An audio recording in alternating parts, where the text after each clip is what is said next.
Hello viewers, in this quick tutorial I will show you how to automatically clear your history every time you close the Opera browser. First open your Opera browser, then go to Setting. In the Settings search bar, type History. Now click on Clear Browsing Data.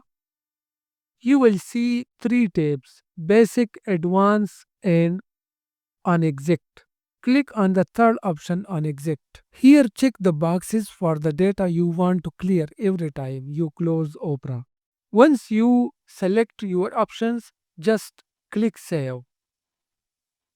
Let's test it. Click the clock icon on the left to open your history. Now I will close Opera and reopen it.